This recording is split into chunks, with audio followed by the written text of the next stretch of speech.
أيها الأحباب، جاء في الحديث الشريف عن عائشة رضي الله عنها قالت: قال رسول الله صلى الله عليه وسلم: خلقت الملائكة من نور، وخلق الجان من مارج من نار، وخلق آدم مما وصف لكم. وطبيعة الشياطين أيها الأحباب الشر والفساد والإغواء والكفر والعصيان، والقلب كالحصن، والشياطين لا تزال تدور حول الحصن تطلب غفلة الحارس والعبور من بعد الثلم. قال صلى الله عليه وسلم: إن الشيطان يحضر أحدكم عند كل شيء من شأنه. وقال صلى الله عليه وسلم: إذا أصبح إبليس بث جنوده فيقول: من أضل اليوم مسلما ألبسته التاج. وقال رجل للإمام الحسن البصري رحمه الله: أينام إبليس؟ أينام إبليس؟ قال الحسن البصري رحمه الله: لو نام لوجدنا راحة، لو نام لوجدنا راحة. Nous sommes en guerre. Chères sœurs, chers frères, si vous entendez cette parole, au moment où je l'ai prononcée, j'ai vu le visage de certains d'entre vous, certains ont fait comme ça. Quand j'ai dit nous sommes en guerre, parce que quand on entend ce mot-là, on prend peur. Imaginez cette phrase si elle est prononcée par un chef d'État. Quelles sont les conséquences de ce mot « nous sommes en guerre » ? Son poids et ses conséquences sont très forts. Mais qu'en est-il quand c'est Dieu lui-même qui avertit l'humanité et qui leur dit « vous êtes en guerre ». Et qu'elle est en guerre contre son plus grand ennemi. Alors, est-ce que l'humanité ou est-ce que la communauté, les musulmans, ou est-ce que les croyants ont pris conscience de la gravité de cette guerre? Sommes-nous prêts à affronter l'ennemi numéro 1 de l'humanité, qu'on oublie qu'il est notre ennemi juré, qu'on oublie que lui ne nous oublie pas, qu'on oublie qu'on est en guerre contre lui, mais sans le combattre, et qu'on oublie qu'on est en guerre, mais que lui prépare tout pour nous combattre au quotidien? Quand a commencé cette guerre contre l'homme, contre l'humanité? Elle a commencé avec le premier homme, Adam alayhi salam. Quand cette guerre prendra fin? Elle prendra fin avec le dernier homme à la fin des temps. Et à partir de quel moment commence cette guerre dans la vie d'un être humain? Elle commence à la naissance. Et quand cette guerre se termine pour un être humain? Au moment où son âme quitte son corps. Donc vous pouvez imaginer l'ampleur de cette guerre et imaginer de l'autre côté le peu, le manque de préparation et de conscience que nous avons, nous, de cette guerre. Notre mère Aïcha radiyallahu anha relate que le messager de Dieu sallallahu alayhi wa sallam a dit: les anges ont été créés de lumière et les djinns ont été créés d'un feu aux flammes noirâtres intenses. Et Adam, l'homme, a été créé de ce qui vous a été décrit, c'est-à-dire la terre. Satan est d'origine djinn. Il n'a jamais été un ange, ne serait-ce que le temps d'un clin d'œil. Satan est un djinn. Et donc il est créé d'un feu et d'une flamme intense noirâtre. Et le rôle de Satan et de Iblis dans cette guerre, ainsi que son armée et ses suppôts dans cette guerre contre l'homme, contre l'humanité, c'est de les égarer, c'est de semer la corruption, de détruire, de diviser et de faire oublier pour que l'être humain soit parmi ceux qui le suivront en enfer. Jabir ibn Abdillah radiyallahu anhu, il relate que le messager de Dieu sallallahu alayhi wa sallam a dit: le diable accompagne l'homme dans chacune de ces situations où il se trouve, même dans la mosquée, même pendant la prière. Le prophète sallallahu alayhi wa sallam nous a parlé d'un diable spécifique pour la prière, qui s'appelle Khanzab. Donc ici, Satan a déclaré la guerre, il ne laisse personne, ni dans la mosquée, ni dans la rue, ni au travail, ni pendant le sommeil, ni au réveil, ni entre l'époux et l'épouse, ni entre les enfants dans le foyer, ni entre le voisinage.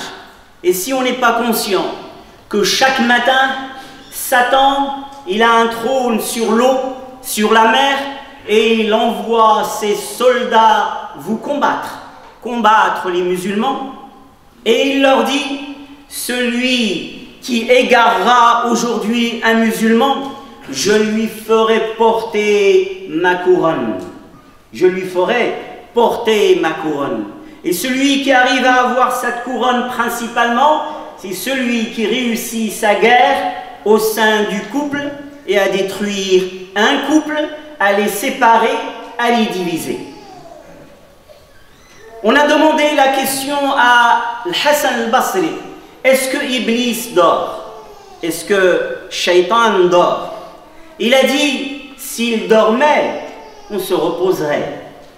Mais lui, il a des équipes de jour, des équipes de nuit, et il travaille, il mène cette guerre. Et le cœur de l'être humain, c'est la principale convoitise de cette guerre et de cette armée et de Iblis. Et les démons, ils tournent autour du cœur, comme les soldats ennemis tournent autour d'une forteresse et d'une citadelle.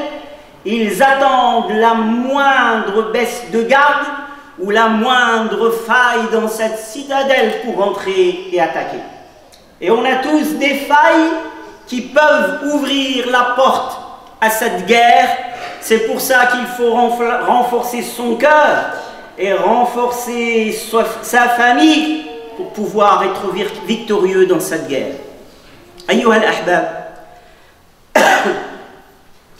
إذا أتى الرجل أهله يخشى الشيطان أن يكون بينهما ولد صالح فيسعى لإنسائه ذكر الله. قال صلى الله عليه وسلم: لو أن أحدكم إذا أتى أهله قال: بسم الله اللهم جنبنا الشيطان وجنب الشيطان ما رزقتنا، فإن قدر بينهما في ذلك ولد لم يضر ذلك الولد الشيطان أبدا، لم يسلم من شره أحد، فأول ما يخرج المولود من بطن أمه يطعن في جنبه. قال صلى الله عليه وسلم: ما من مولود يولد إلا والشيطان يمسه حين يولد، فيستهل صارخا من مس الشيطان إياه إلا مريم وابنها، ويسلك كل سبيل للغواية، فيجري من ابن آدم مجرى الدم، وما منكم من أحد إلا وقد وكل به قرينه من الجن. Le prophète sallallahu alayhi wa sallam, il nous dit que cette guerre contre l'homme, elle commence à quel moment? Elle commence avant même la conception de l'homme. Elle commence avant même la conception de l'homme. Le prophète sallallahu alayhi wa sallam, il nous dit: lorsque l'époux se retrouve en intimité avec son épouse, qu'il prononce cette invocation, qu'il dise Bismillah, au nom d'Allah, Allahumma jannibna shaitan, oh Allah, éloigne le diable de nous. وَجَنِّبِ الشَّيْطَانَ مَا رَزَقْتَنَا. Et éloigne Satan de ce que tu vas nous donner comme progéniture. Le prophète sallallahu alayhi wa sallam, il dit, si de cette intimité et de cette union devait naître un enfant, il sera préservé et protégé de Satan. Regardez ce que les parents peuvent offrir à leur enfant avant même qu'il naisse. Une protection garantie par Allah contre Satan durant sa vie. Il pourra tenter, il pourra essayer, il l'attaquera, et les ruses, etc. Mais il sera protégé. Pourquoi Satan il fait cela? Il veut s'immiscer même dans l'intimité au sein du couple. Il ne veut pas qu'un enfant naisse protégé de Shaitan. Il ne veut pas qu'un enfant naisse et qu'il soit préservé de cette guerre. Il veut qu'il soit au minimum un prisonnier, voire même une victime de cette guerre. Et ça, c'est une invocation pour préserver sa descendance. Et lorsque l'enfant il naît, également Satan attaque l'enfant au moment où il sort du ventre de sa mère, il pousse un cri. Sur le plan physiologique, sur le plan médical, les médecins vont vous dire que c'est un signe qu'il est vivant. Et ça, c'est quelque chose de réel. Mais dans le monde de l'ghaïb, il y a aussi un lien. Il y a toujours un lien entre la réalité physique et ce qu'il y a au-delà dans le monde de l'ghaïb. Et dans le monde de l'ghaïb, ce cri est poussé par l'enfant à cause d'une attaque du diable. Le prophète sallallahu alayhi wa sallam, il dit, chaque nouveau-né est touché dans son flanc par Iblis. C'est pour ça qu'il pousse ce cri, sauf Maryam et Isa ibn Maryam. Parce que la mère de Maryam, lorsqu'elle avait son enfant dans le ventre, elle a demandé à Allah de le préserver, ainsi que sa descendance de Shaitan, et Dieu lui a accordé cela. Regardez, commençons à préserver nos enfants avant même qu'ils naissent par ces invocations. Au moment de la naissance, de lui faire l'appel à la prière pour que cela, et l'appel à la prière, elle fait éloigner le diable. Et également lui faire tout ce qui le protège durant les 7 premiers jours, de ce qu'on appelle at-tahnik, de lui faire passer quelque chose, une date sucrée dans le palais, etc. De lui donner un bon prénom et de lui donner son prénom. De sacrifier une bête al-aqiqa, et certains savants ils disent que ce sacrifice de cette bête durant le 7e jour pour l'enfant, c'est une protection, une préservation pour cet enfant contre le diable et le monde des diables. Et le prophète sallallahu alayhi wa sallam, il nous montre la gravité et l'intensité de cette guerre, c'est que chacun d'entre nous, il y a avec lui un qarim. Un qarim, c'est-à-dire un djinn, un démon, démon, qui va essayer de l'influencer. Les compagnons ont dit à Rasulullah, même toi tu en as. Il a dit, même moi. Sauf que Allah m'a aidé contre lui et il a embrassé l'islam. Et il ne me dit que des choses de bien. Et on a la possibilité de le gagner dans ce combat, ce qarim, par le dhikr, par le dua, par l'adoration, par la bonne compagnie. Il va finir par s'affaiblir, s'affaiblir, s'affaiblir. Et plus on est dans les péchés et dans l'insouciance, plus il prend de la force et du poids contre nous, et nous nous retrouvons perdants dans cette guerre. أقول قولي هذا وأستغفر الله لي ولكم فاستغفروه إنه هو الغفور الرحيم.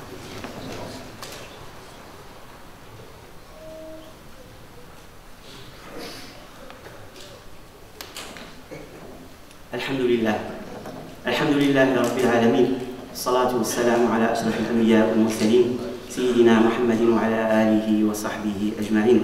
أما بعد أيها الأحبة، يقول الله تبارك وتعالى: ومن يعش عن ذكر الرحمن نقيض له شيطانا فهو له قرين. وقد جاء في الحديث أن النبي صلى الله عليه وسلم أخبر أن يحيى بن زكريا عليه السلام أوصى قومه بذكر الله، قال: وآمركم أن تذكروا الله فإن مثل ذلك كمثل رجل خرج العدو في أثره سراعا حتى إذا أتى على حصن حصن فأحرز نفسه منهم كذلك العبد لا يحرز نفسه من الشيطان إلا بذكر الله. وفي صحيح مسلم عن نبينا صلى الله عليه وسلم أنه قال: لا تجعلوا بيوتكم مقابر إن الشيطان ينفر من البيت الذي تقرأ فيه سورة البقرة. وفي الصحيحين عن نبينا صلى الله عليه وسلم أنه قال: من قال لا إله إلا الله وحده لا شريك له له الملك وله الحمد وهو على كل شيء قدير في يوم 100 مرة كانت له عدل 10 رقاب وكتبت له 100 حسنة ومحيت عنه 100 سيئة وكانت له حرزا من الشيطان يومه ذلك حتى يمسي.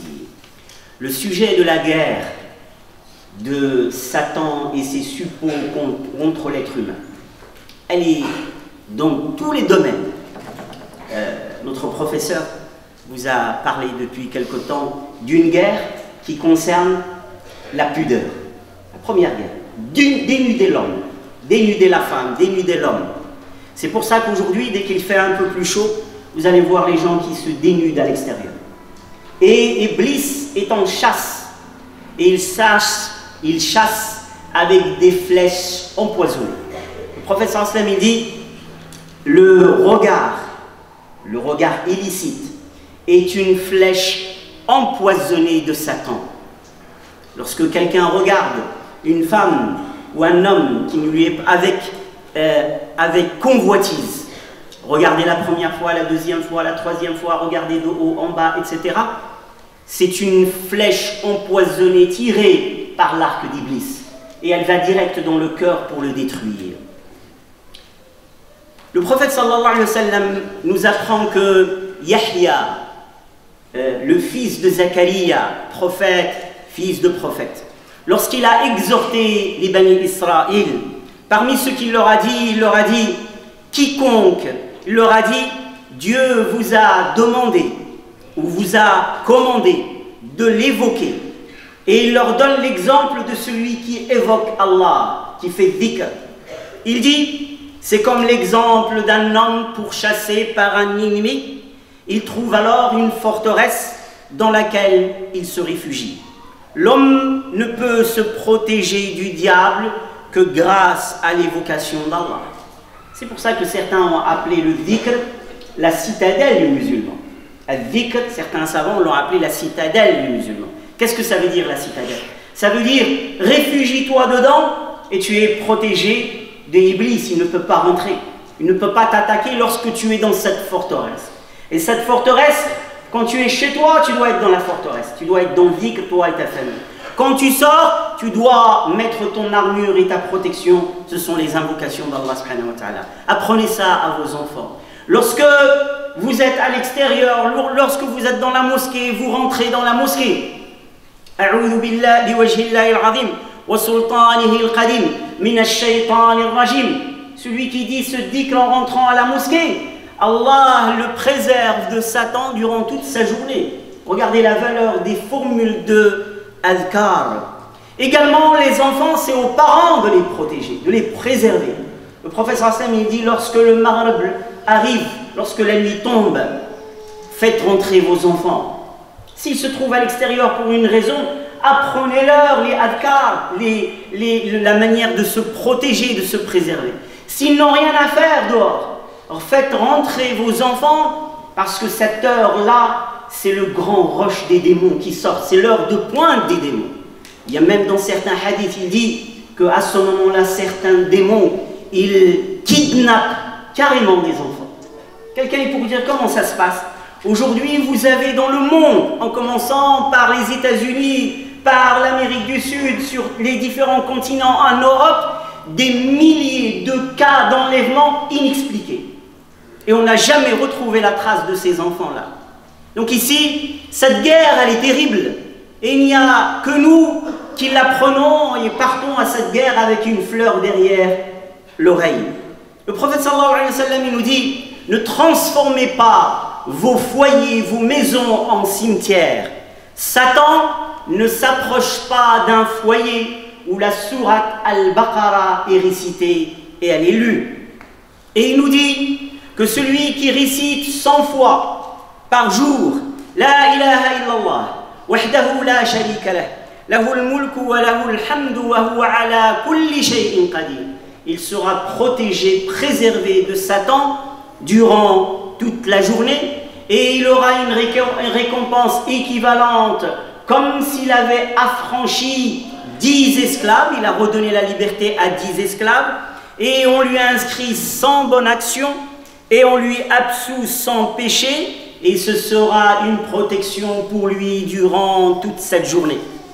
وعن أبي سعيد الخدري رضي الله عنه قال قال رسول الله صلى الله عليه وسلم إن الشيطان قال وعزتك يا رب لا أبرح أغوي عبادك ما دامت أرواحهم في أجسادهم فقال الرب وعزتي وجلالي لا أزال أغفر لهم ما استغفروني ويتلبس بالأبدان فيتخبط الإنسان قال سبحانه الذين يأكلون الربا لا يقومون إلا كما يقوم الذي يتخبطه الشيطان من المس ويسعى لإضلال بني آدم حتى وهو في سكرات الموت وقد علم النبي صلى الله عليه وسلم أمته هذا الدعاء قال صلى الله عليه وسلم وأعوذ بك أن يتخبطني الشيطان عند الموت. Allah subhanahu wa ta'ala nous dit que cette guerre de Satan contre l'homme, elle va jusqu'à l'attaquer au niveau physique, dans son sommeil, dans son éveil, lorsque la personne n'est pas protégée. Allah dit, ceux qui pratiquent l'usure, ceux qui consomment al-riba, se présenteront le jour de la résurrection comme des aliénés possédés par le démon, et ce pour avoir affirmé que l'usure est une forme de vente, alors que Dieu a permis la vente et a interdit al-riba. Et le prophète sallallahu alayhi wa sallam nous a même appris à terminer cette guerre au moment de la mort, de ne pas être vaincu au dernier moment. On dit que l'imam Ahmed ibn Hanbal, au moment de mourir, ses élèves étaient à côté de lui et lui ont dit « Oh imam, dis la ilaha illallah ». Et lui, il leur a dit « La, non, non ». Les disciples ont été étonnés.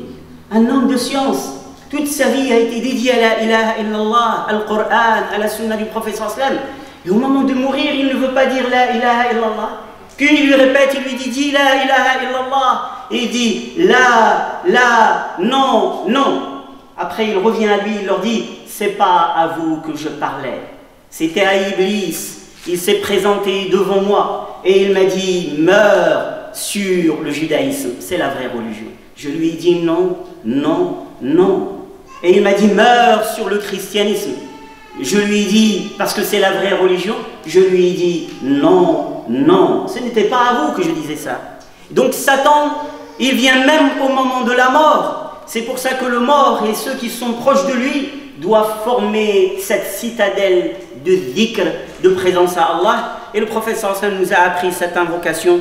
Je me réfugie auprès de toi, ô Allah, afin que Satan ne me possède pas au moment de la mort. واستغفر الله لي ولكم فاستغفروه انه هو الغفور الرحيم. اللهم اهدنا فيمن هديت وتولنا فيمن توليت وبارك لنا فيما رزقت وحبب الينا الايمان وزينه في قلوبنا وكره الينا الكفر والفسوق والعصيان اجعلنا من الراشدين ومع الراشدين برحمتك يا ارحم الراحمين. اجعلنا اخوه متحابين فيك متزاورين فيك متناصحين فيك متجالسين فيك. اللهم كن لهذه الامه وليا ونصيرا. اللهم ايدها، اللهم انصرها، اللهم ثبتها، اللهم استخلفها برحمتك يا ارحم الراحمين. اللهم ارحمنا وارحم والدينا وارحم من علمنا وارحم من سبقنا بالايمان ولا تجعل في قلوبنا غلا للذين امنوا برحمتك يا ارحم الراحمين. ربنا هب لنا من ازواجنا وذرياتنا قرة اعين واجعلنا للمتقين اماما. ان الله وملائكته يصلون على النبي يا ايها الذين امنوا صلوا عليه وسلموا تسليما. اللهم صل على سيدنا محمد وعلى اله وصحبه وسلم تسليما. أيها الأحباب، بعد الصلاة صلاة الجنازة على امرأة. Après la prière, il y a la prière mortuaire et la défunte est une femme. Également, la mosquée ou l'administration de la mosquée vous informe que les inscriptions pour les cours de Coran dans la mosquée pour les enfants commencent à partir d'aujourd'hui et se poursuivront samedi et dimanche de 17h30 à 19h30. Également, une autre information, c'est qu'aujourd'hui, la chaleur commence, l'été, la chaleur, etc. Et on vous demande, dans un but hygiénique, de ne pas rentrer dans la mosquée avec les chaussettes, si possible. Barakallahu fikoum.